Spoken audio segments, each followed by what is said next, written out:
Salam sang debaters. Berani bertanya, berani ditanya. Jangan kerja kau hanya bertanya terus. Kawan-kawan, ini saya rekod sekitar jam 2 ya, jam 2.34. Nah, saya kali ini mengangkat temanya mengenai sunat. Karena saya tertarik ya dengan ucapan beberapa ustadz dan beberapa pendebat yang saya tonton di dalam YouTube. Nah, saya hanya tertarik saja ya, bukan saya mengada-ngada, tidak. Sehingga saya sangat suka melihat pendapat-pendapat mereka ini. Apakah Nabi Muhammad bersunat katanya? Saya heran. Mengapa itu harus diperdebatkan atau dipersoalkan? Kalau memang ada ya sudah, tunjukkan langsung ayatnya. Ini loh ayatnya, selesai. Namun yang terjadi saya searching itu banyak sekali mengenai topik bahasan mengenai itu. Ya kawan-kawannya, dan saya tertarik ini sama Ustadz Somad. Kita dengar dulu apa pernyataan Ustadz Somad ya. 7. Karena khitan sudah ada pada syariat datuk moyangnya Ibrahim. Nabi-nabi setelah Ibrahim berkhitan. Nabi Musa berkhitan, Nabi Isa berkhitan, Nabi Muhammad berkhitan. Nabi Isa berkhitan, Ustaz. Khitan. Siapa yang menghapuskan khitan dalam agama Nasrani? Paus. Bernama Saul. Seorang laki-laki merubah namanya menjadi Paulus. Nah, perhatikan. Somad ini tidak terlepas dari yang namanya asumsi terus. Dan tidak terlepas dari namanya jadi fitnah ya. Dia bilang bahwa di dalam agama dibilangnya apakah Nabi Isa berkhitan? Ya berkhitan. Tapi kenapa dihapuskan? Yang menghapuskan itu namanya Paus.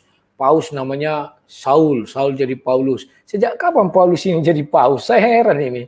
Ini orang asal nyap-nyap aja, nggak ngerti saya ini. Padahal sudah doktor loh ini. Sekelas doktor membilang Paus itu siapa? Si Saulus, Paulus, ya kan? Tetapi ya sudahlah. Dia tidak mengerti bahwa Paulus tidak pernah menghilangkan ajaran sunat. Tetapi itu ajaran sunat memang dari sononya itu diberlakukan untuk orang-orang Yahudi. Keturunan Ibrahim, kata dia kan, keturunan Abraham, keturunan Abraham, bukan Ibrahim. Ya kawan-kawan, jangan nanti salah ayat kita ya. Nah, di situ jelas dikatakan bahwa sunat itu adalah perjanjian antara Tuhan dengan keturunan si Abraham. Nah, sekarang pertanyaan saya, apakah semua suku bangsa di dunia ini adalah keturunan si Abraham? Kan demikian, habis si Abraham, kecuali zaman Nuh. Abraham itu seperti Nuh, ya. Maka benar bahwa keturunan si Abraham itu seluruh makhluk di dunia ini. Kita ini sekarang kan generasi kedua setelah si Adam adalah si Nuh. Mati semua manusia, maka gantinya si Nuh. Si Nuh lah yang mempunyai anak 3 dan keturunannya lah semua manusia saat ini. Tapi memang keturunan Adam pertamanya baru Nuh. Nah, kalau dibilangnya bahwa kenapa orang-orang Kristen itu tidak sunat, lah kan begini, ini udah jelas loh. Saya buka dulu ayatnya. Di sini dikatakan bahwa ayat 17, Kejadian 17 ayat 11, haruslah dikerat kulit katamu dan itu yang menjadi tanda perjanjian antara aku dan kamu. Jadi perjanjian Tuhan dengan Abraham itu keturunannya harus atau seisi rumahnya disunat. Apakah manusia saat itu hanya ada Abraham? Kan tidak. Abangnya saudaranya siapa? Kan si Lot, si Nahor, kan banyak itulah kawan-kawannya. Jadi bukan manusia semua itu keturunan si Abraham, tidak. Itulah sebabnya Rasul Paulus tidak mengubah itu, tapi dengan mengatakan bahwa inilah sekarang menjadi sunat hati. Kan itu di Kisah Para Rasul 15. Ya, baik orang bersunat maupun tidak bersunat. Jikalau ada satu Tuhan yang sama, maka semua diselamatkan. Karena kasih karunia lagi ya, Kisah Para Rasul 15. Kan orang itu bertentangan ini. Mengenai sunat dengan tidak sunat. Mereka menginginkan yang bersunat itu, yang tidak bersunat harus ikut jadi bersunat. Kan demikian, padahal itu adalah haknya orang Yahudi ya, keturunan si Abraham lah. Anak Abraham kan jadi ada dua. Yang satu anak perjanjian, yang satu anak yang terlahir dari ketidakpercayaan si Sarah terhadap janji Tuhan. Nah, kawan-kawan, sekarang mari kita lihat persoalan-persoalan yang mereka usung. Dia mengatakan bahwa Nabi Ibrahim disunat. Itu kata si Somad. Saya sudah bolak-balik Al-Quran, tidak saya temukan fakta atau bukti bahwa Nabi Ibrahim itu disunat. Ya kawan-kawan ya? Nah, ini ada penjelasan lagi dari Mr. Kristologi akut tingkat wahid yang bernama mu'alaf, siapa namanya? Si Erik mu'alaf channel.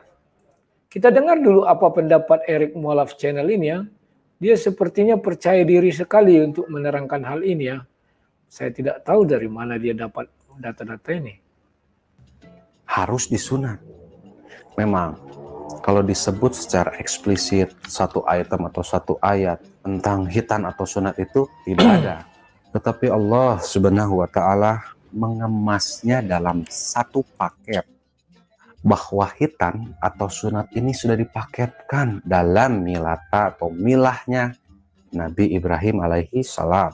Kalau diterjemahkan dalam bahasa Indonesia, bahwa milata atau milah Nabi Ibrahim ini adalah satu syariat keagamaan, bukan agama secara bulat ya, tapi satu tradisi keagamaan. Coba lihat Quran surah An-Nahl ayat ke-123. A'udzubillahi minasyaitonirrajim. Bismillahirrahmanirrahim.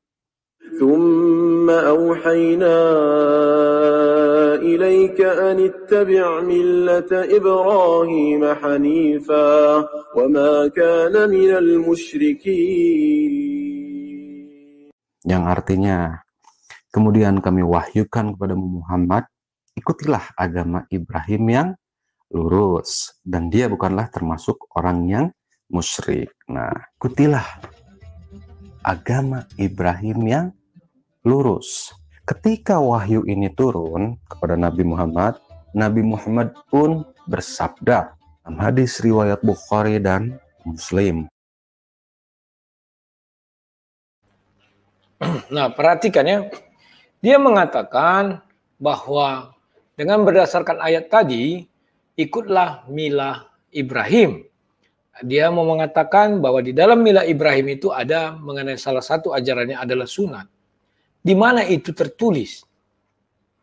Saya sudah buka bolak-balik Al-Quran. Tidak ada dikatakan Ibrahim sunat. Ibrahimnya bukan Abraham. Jadi orang ini hanya mengarang-ngarang, mengira-ngira. Ya, bahwa Nabi Ibrahim itu mempunyai milah, salah satu milahnya adalah sunat. Di mana itu bisa kita cari, kawan? Saya sudah bolak-balik Al-Quran itu tidak saya temukan. Di mana dijelaskan milah Ibrahim adalah sunat. Kemudian dia mengembangkan kepada sabda Nabi setelah ayat itu turun, katanya, maka Nabi bersabda. Kita dengar lagi apa katanya Erik Mu'alaf channel ini ya. Tapi ingat, seperti yang tadi saya sudah bilang, bahwa Nabi Muhammad SAW tidak hanya mewariskan Al-Quran, tetapi juga As-Sunnah yang berisi sabda-sabda Nabi. Ya, dalam hadis-hadis Nabi yang sahih, hasan, dan dhaif. Nah, ketika wahyu ini turun, Nabi Muhammad bersabda, sunnah fitrah yang kelima adalah khitan, istihad, memotong kuku, mencukur kumis, dan mencabut bulu ketiak. Dan Nabi Ibrahim pun berhitan dengan kodam atau jenis satu alat pemotong ataulah kampak ya. Nah sekarang kawan, banyak lagi bohong-bohongnya orang ini. Katanya Nabi Ibrahim dikitan dengan kampak. Di mana itu terdapat? Saya sudah buka bolak-balik Al-Quran, bolak-balik sampai mata saya ini sudah silindris. Tidak saya temukan ayat itu, kawan. Jadi dari mana dia mengetahui? Kemudian dia mengatakan setelah ayat tadi itu ikutlah milah Ibrahim, maka Nabi Muhammad langsung memerintahkan untuk sunat. Kan itu katanya. Pertanyaan saya, dari mana Nabi Muhammad mendapat perintah sunat ini? Al-Quran itu adalah firman Allah 100%. Tidak ada di situ dikatakan Nabi Muhammad atau diperintahkan untuk melakukan yang namanya sunat. Tidak ada. Berarti Nabi Muhammad dapat pengetahuan sunat ini dari mana? Ya jujur saja. Dari kitab-kitab terdahulu atau dari cerita-cerita. Kan demikian. Atau sejarah-sejarah nabi-nabi terdahulu. Sehingga Nabi Muhammad mampu mengatakan apa yang kelima katanya tadi dia, potong bulu ketiak, kumis, sama khitan. Ya. Tapi sungguh luar biasa kawan-kawan, saudara-saudara kita dari Muslim ini mampu menjelaskan di kampak katanya. Padahal tidak ada itu terdapat di dalam Al-Quran. Karena itu penting adalah perjanjian Tuhan dengan Ibrahim. Kan itu bahwa disitulah katanya mulai disunat. Artinya nabi-nabi sebelum Ibrahim seperti Nuh, Saleh, dan Adam itu tidak disunat. Berarti begitu pentingnya sunat ini kawan. Lantas kenapa tidak ada di dalam Al-Quran mengenai sunat?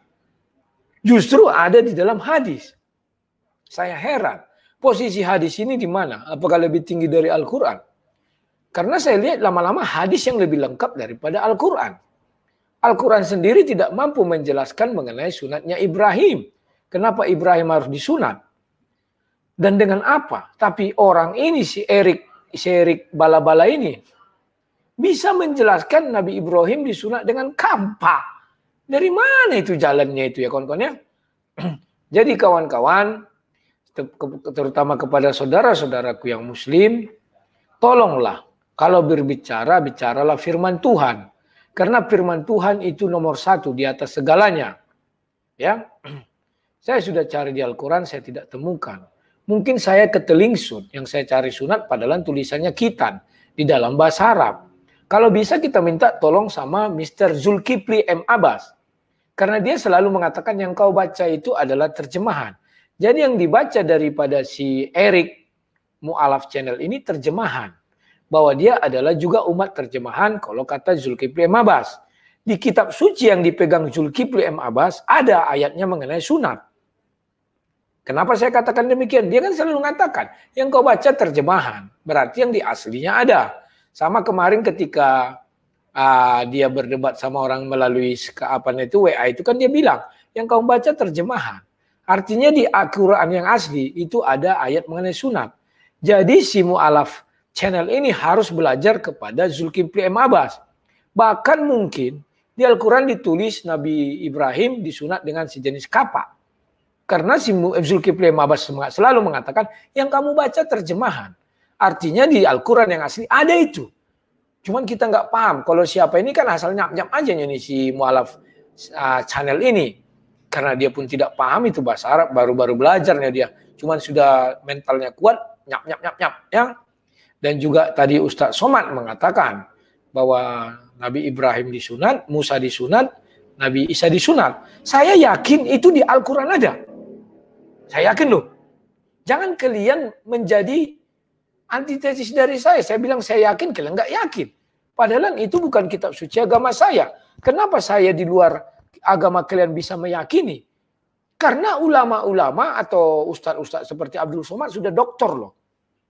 Mengatakan Nabi Ibrahim disunat, Musa disunat, Nabi Isa disunat. Artinya di dalam Al-Quran itu ada tertulis. Sehingga dia mampu mengalahkan hal itu.